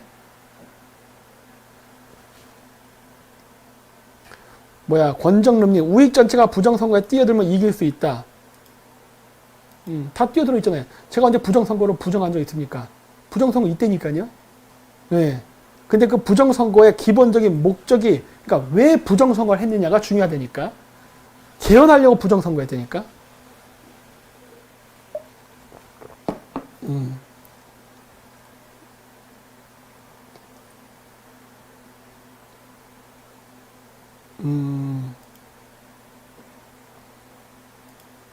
뭐 박사님 우리를 기적으로 만들어 주옵소서. 저는 신이 아닙니다. 저한테 기도하지 마세요. 여러분들이 스스로 살아남는 수밖에 없습니다. 그러니까 저는 그래서 지금 보고 있는 거는 미래에 대한 어젠다가 굉장히 중요하다요. 네. 미래에 대한 어젠다를 지금 우리는, 그러니까 우파 사람들은 전혀 만들어내지 못하고 있다. 그래서 밀리고 지고 국제사회로부터 도움도 못 받는다. 왜? 도움이 안 돼. 네.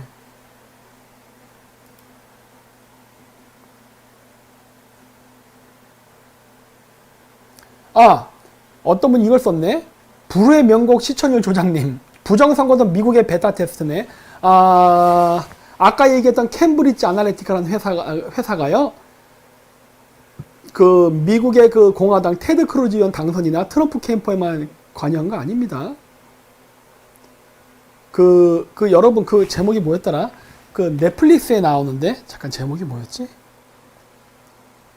그거 한번 봐보세요. 제가 제목을 지금 찾아볼게. 제목이 거대한 뭐였어? 거대한 해킹. 넷플릭스에 있는데 거대한 해킹이라는 영화를 보세요. 예, 거기에 얘기한 것 중에 제가 얘기한 내용들이 일부가 나옵니다. 자, 나오는데 캠브리지 아날리티카가 협조했던 그 해킹 그런 거 하는데 부정선거? 일단 선거에 개입을 했어요. 선거에 개입했던 나라가 10개국이 넘습니다. 미국만 한 게 아니에요. 여러 나라를 다 선거에 개입했었어요. 그랬고 성공시켰습니다. 따라서 우리나라 선거에도 어느 정도 개입은 아니고 관찰은 했을 수 있어요. 왜? 백데이터가 필요하거든. 어떻게 메커니즘이 움직이는가. 중국 애들 움직였잖아요. 고마울 뿐이지. 중국 애들이 저렇게 들어오는구나. 저런 식의 그 백도어를 쓰고 저런 식으로 해킹을 하고 저렇게 여론 조작하구나. 아마 그런 데이터 수집은 했을 겁니다. 저는 이번에 미국이 개입했다고 보진 않아요. 하지만 아마 그걸 조사했을 거예요. 그렇다면은 더욱더 부정선거를 밝히는 것은 어려워질 겁니다. 그 이유는 제가 설명하지 않겠어요. 그렇게 돼요.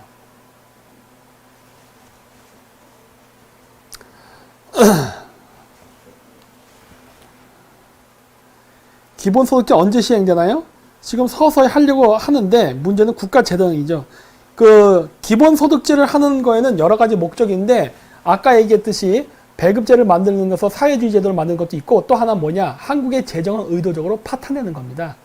한국의 재정이 파탄이 나고 그러면서 기본소득이라 그래서 한국의 원화를 마구마구 찍어내야 한국의 원화 가치가 똥값이 돼요. 그러면서 상대적으로 달러의 값어치가 올라갑니다. 그럼으로써 우리나라에서 통용되는 미래의 전자화폐는 중국이 만들려고 하는 위안화 중심의 디지털 화폐가 아니라 달러를 기반으로 한 디지털 화폐가 한국에서 상용화될 수 있는 길이 열려요.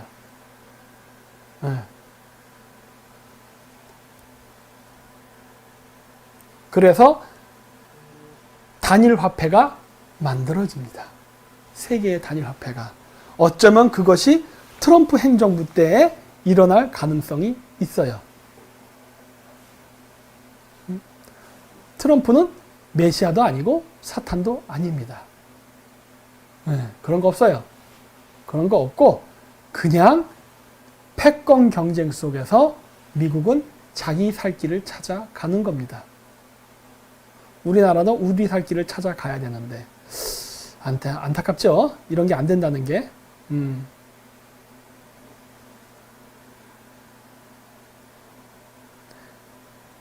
페미니즘은 4차 산업과 연관이 있나요? 네. 결혼 못하게 해서 인구 줄이는 작전입니다. 네. 그래서 제가 우리나라가 그러한 상황 속에서 애를 낳아야지 된다고 하는 이유가 뭐다? 그래야 우리가 이후에 세계 인구 감소로 갈 때 인구 지도에서 우리 한민족이 차지한 인구 비율이 늘어날 테니까. 한민족의 인구의 숫자를 최소한 남북한 합쳐 7천만인데 5천만이라도 보존만 된다면 세계 인구 5억에서 5천만이면 세계 인구의 10%네? 엄청난 숫자 아니에요. 그런 걸 만들기 위해서는 우리는 미국하고 긴밀한 공조관계가 필요하다는 거예요. 세계 인구 감소 속에서 한국의 인구만큼은 보존을 시켜야 된다고. 근데 그거를 반중 친밀을 하지 않으면서 그게 가능할까? 미국이 앞으로 중국을 어떻게 때려잡을 건데?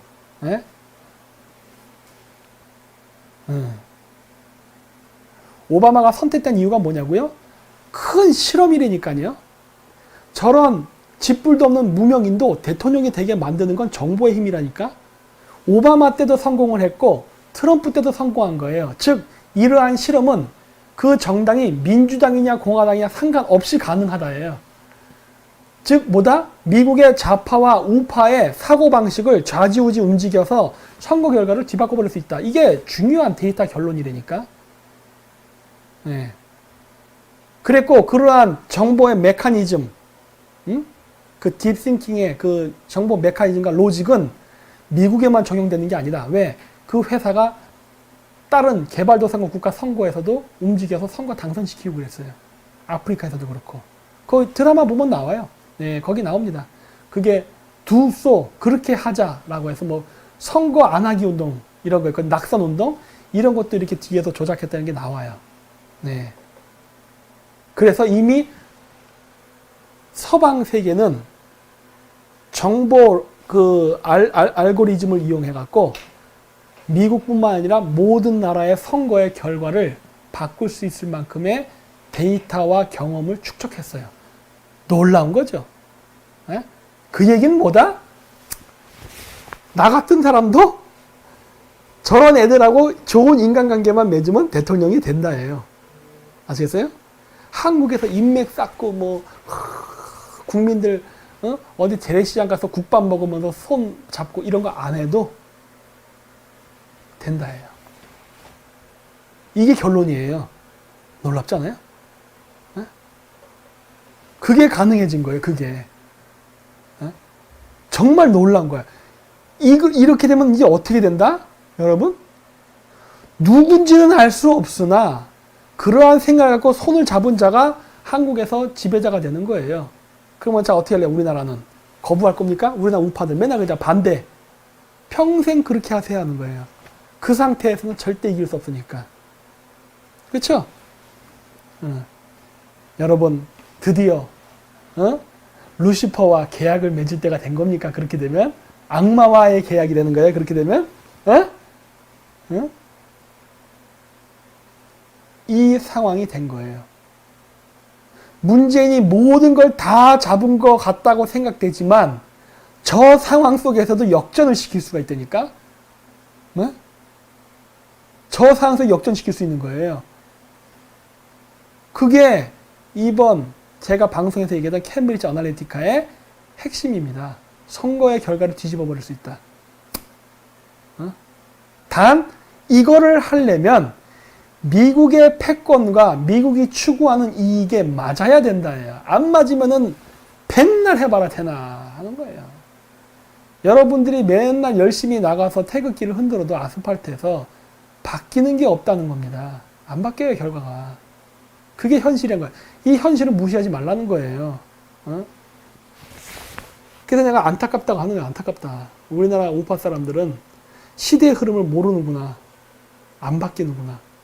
동학애들도 민심은 천심이라 생각했습니다. 한때 동학이 조선에 있는 그 백성들의 대부분이 그러한 종교를 믿었던 때가 있었어요. 동학을 믿었던 때가. 한때. 지금 우리나라의 동학 종교가 몇이에요? 그게 오늘날 얘기하면 천도교죠. 우리나라 천도교 신자가 몇 명일 것 같아요, 지금? 천도교 신자가 옛날에 한때 1000만 명이 넘었던 걸로 알고 있어요. 우리나라 인구 2000만일 때. 50% 이상이 천도교를 믿었었죠. 그러니까 동학을. 지금 동학 인구가 1000만은 될 것 같아요? 아니, 100만은 되나? 급격하게 사라지죠. 네.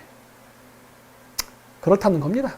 네. 그래서 오늘, 이제 댓글도 어느 정도 이제 보고 얘기했고, 금요일 날 제가 이거에 있어서 얘기할 거잖아요. 그러니까 금요일 날 질문을 많이 해주세요. 금요일 날, 일요일 날. 일요일 날 많이 해주세요. 제가 그 질문에 맞춰 답변을 할 테니까. 오늘은 제가 일방적으로 방송을 하는 시간이었고, 일요일 날은 질문을 받는 시간이니까, 이틀 동안 잘 생각해 두셨다가 한번 해주시죠. 일요일 날 방송 3시간이고 4시간이고 질문 끊길 때까지 제가 되도록 제가 질문을 받아드릴 테니까 한번 해주시고, 오늘 불금하시기 바랍니다. 아이고, 12시 반인데 늦게라도 나가서 맛있는 거 좀 드시고, 좀 하십시오. 네. 그러면은, 일요일 날 뵙겠습니다. 안녕히 계십시오.